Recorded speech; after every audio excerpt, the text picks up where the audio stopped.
that's always super fun. But yeah, they're super good. And I like them. They're easy, cozy reads, so good winter book if you're looking, or winter series if you're looking for something for winter.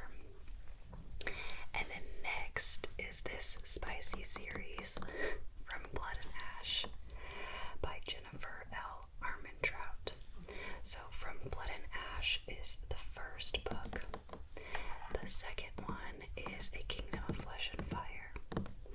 And the third one, which recently came out, is The Crown of Gilded Bones.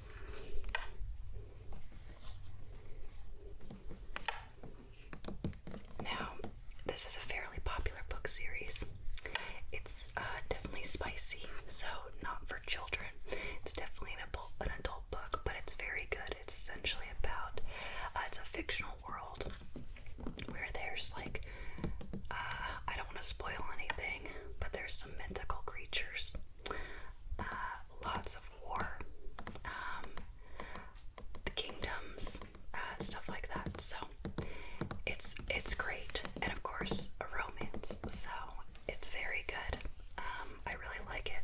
I have tried to read another book by her, and it wasn't very good. I don't know. I think she typically writes like spicy novels, and this one just happened to have a really good story too. I like it personally, so yeah.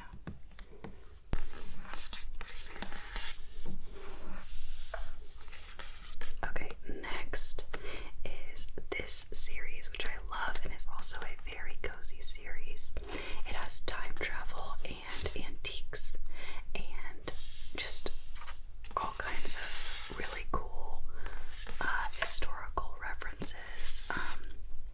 But this is by Paula Braxton, and the first book is called The Little Shop of Found Things. The second one is called Secrets of the Chocolate House. The third one is called The Garden of Promises and Lies. And I believe there is going to be a fourth one as well. I loved this series. It was really fun. It's about a girl and her mom, and they moved to kind of like the Cotswolds. I think somewhere in the UK. It's a tiny little town. It's a real place, but I can't remember the name of it off the top of my head. But it's a very small, very medieval-ish kind of town. Like, it has a lot of history and a lot of like cobblestone streets and old buildings and a very tiny town. So historic.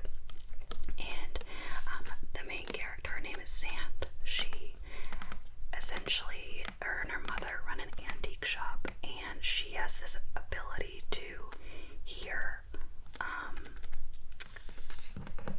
what is it? How do I say?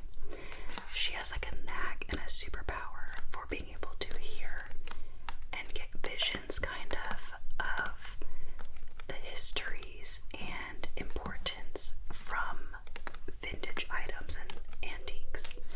So it comes in handy because she also ends up being able to time travel. So she kind of like solves some mysteries in the past, and it's very cool. And I learned a lot about just historical things, and it was just a really fun, cozy series. So I'm looking forward to the next book if there is one. Next up are my Charles Bukowski novels. This one is my favorite. What matters most is how well you walk through the fire. This is a great one. Bukowski is definitely controversial, which I understand. I don't love everything he's ever written. In fact, I'm not even sure I finished this one. But since it's still a Bukowski novel, I just kind of kept it because I was like, maybe I'll read it. But these other two are good too. You Get So Alone, Love's a Dog from Hell. And Bukowski, if you're not familiar, is a very rough around the edges poet, and he does write some short stories too, but he's very vulgar. And when I was in my early 20s and late teens, I was in a rough spot, and I don't know, his books just really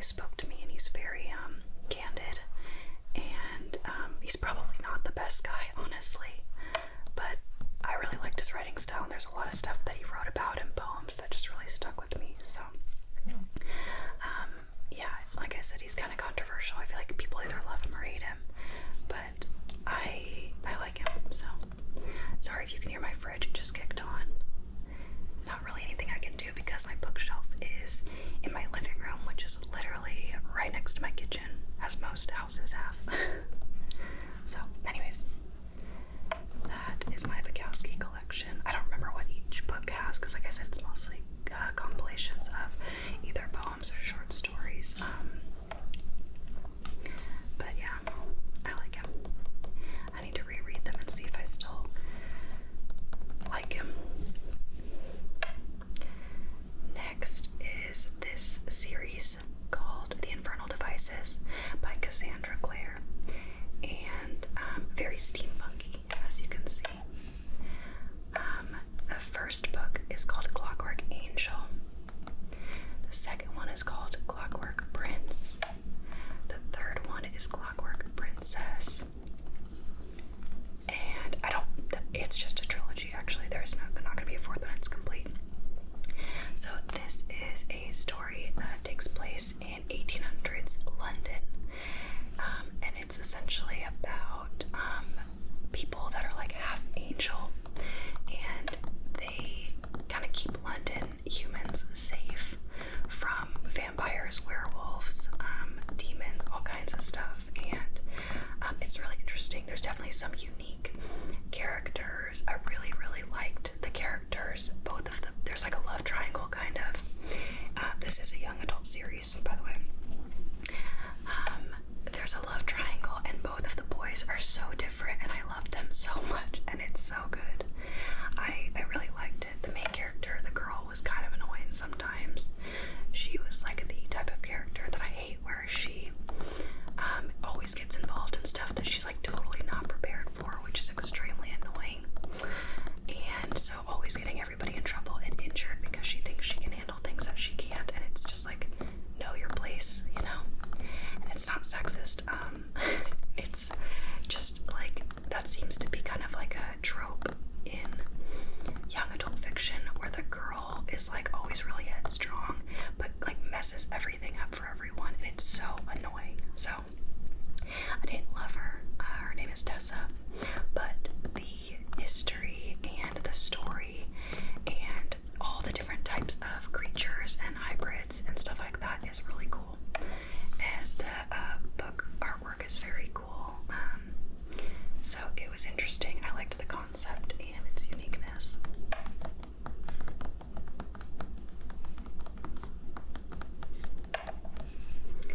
Okay, and next is The 100 Years of Lenny and Margot by Mariana Cronin. This was such a sweet story. This was about a 17-year-old girl who has a terminal illness, and a lady who's like, oh gosh, is she in her 80s or something? But they both end up living in a home, like a terminally ill care center kind of place. And between them, it like adds up to 100 years of life. And it's just a really, really good story. I did tear up at the end, but mostly it's just really funny and charming, and it talks about a lot of differences between like decades of this young girl's life and the old woman's life, of just how things have changed, and it reflects on their pasts, the years that they've lived, and it's a really beautiful story. It's very heartwarming if you need like a good pick-me-up kind of book. I genuinely laughed out loud at some parts, and I teared up at the end, but honestly it wasn't too sad of a book, so I highly recommend this one. This one I didn't read. This is my husband's book. I don't know what this is. He rarely reads, but when he does read, he'll read like non-fiction books, and I don't have a clue what this one is. Younger Next Year by Crowley and Lodge. Don't have a clue what it is, but we'll just tap on it.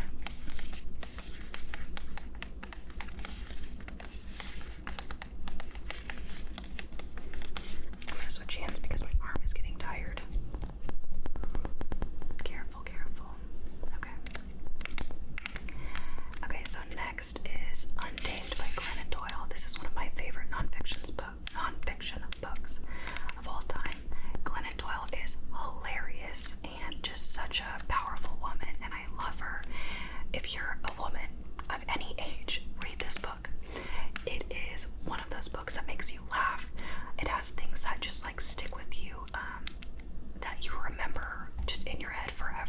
because it is such a powerful book about being a woman and the roles that we have to play in society and in our lives and in our relationships, and it is so good. I tell every girlfriend of mine and woman in my life to read this book because it's fantastic and I'm obsessed with it, and I love Glennon Doyle.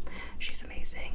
Follow her on Instagram. She's so funny. So I love this book, and it's also got a really beautiful cover of like, it looks like a bunch of either like glittery paint or like nail polish, like all run together, and I don't know, it's very cool. So next is this beauty of a book. I believe I pronounced it wrong many times, but I think it's called The Octonummy by Trevor Allen Forrest. This book is so random and so interesting. Fosbit Files prologue. So this is a relatively new book. It came out last year. It's only available on like the Octonummy website. You can't, as far as I know, you can't order it anywhere else. And it's just so good. It's like this sci-fi fantasy novel that is a full world building experience, and it was so good. I loved it so much. Highly recommend. There's a second one coming out. I don't know when. There's even, what's really cool about this book is that if you download an app, and it's like an AR, augmented reality app, that you can scan this book, like its pages and cover, and it like animates your screen. It's really cool. So the book itself is like an experience. It's not cheap. It's an expensive book. I can't remember, but I want to say it's around like $30 or something, maybe even 40. And it's from the UK, so I had to pay like shipping to the US. So it's not cheap, but it is very good. And I am excited to read the next one. It's kind of a hard read only because of how intense the world building is. That like you kind of have to pay attention. And there's an entire like chunk at the end of the book that is dedicated to definitions, names, all kinds of stuff. There's like a whole breakdown encyclopedia at the end, so it's kind of crazy, honestly, the details of this book. But if you're into that sort of thing, it's very good, and I love it. So next is this fabulous trilogy. It is young adult. It's by Stephanie Garber. It's called the Caraval trilogy. That's the first book. Legendary is the second book. Finale is the third one. And this is a really cool book. Like the scenes and the descriptions that are set in this book, in this series, are very good. There is essentially a fair or a circus, a carnival kind of, that takes place, and it's filled with magic, and it's a competition, and it's really cool. It's riveting, honestly, and there's a little bit of romance in there, but it's about these two sisters who live on an island, and mind you, the world is completely fictional, so it's not tied to anything that's real that's happened. But these two girls go enter the competition, and it's super good. It's just really fun, and the what's the word I'm looking for? The scene that the writer sets is very good. She's very good at describing things in like this magical, just beautiful way. So it's very good. Young adult though, so if that's not your thing, I'd pass. But I did like it for a young adult series. I thought it was very good. So yeah. Next up is The Gods of Jade and Shadow by Sylvia Moreno Garcia. I love this book so much. This is a Mexican book that's set in, I think, the 1920s, like jazz era, and it's really good. It has to do with demons and the underworld and a lot of Mexican history and setting, and it's fantastic. She is such a good writer, and I think she's a relatively new writer, a newly published writer, and it's just an incredible book and so unique, and it's one of those books that you remember because it's so different from any other books that I've personally ever read, probably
Yeah, Mexican Gothic. It's just kind of gross and creepy, and it doesn't end how you expect it. And you know, she's a good writer, so it's not like the book is bad. I just didn't love the story because I felt like it was slow and kind of just unnecessarily icky. But it was very creepy. It was one of those books that I was like kind of creeped out, honestly. So if you like that, I would give it a read. Like I said, not a bad book, just not my favorite one, especially obviously compared to this one. So, and then last but not least, I think this was probably on another bookshelf video. I move my bookshelves around a lot because my bookshelf is organized by last name alphabetically. So you might see repeats of books because I move them around based on new books I get and that deserve a spot on the shelf. This is by, don't know the first name, someone, last name Grace. The first book is called All the Stars and Teeth, and the second one is All the Tides of Fate. This is a duology, so it is complete with only 2 books. It's a very, very good series. It is young adult also, but I love this book because there was so many different settings and pirate stuff, which I love, and beautiful world descriptions, world building, kingdoms, different islands with like totally different climates and cultures and magic, and this was a fun read. I really like this one. It's even a little dark, and I liked it. So it was young adult, but it didn't feel childish. So if any books made it to my shelf that are young adult, that's because I didn't feel like they were childish or corny, really. So I'm very picky about young adult books that I do read because as I've gotten older, I just lean towards adult fantasy because I just can't read another book about a 16-year-old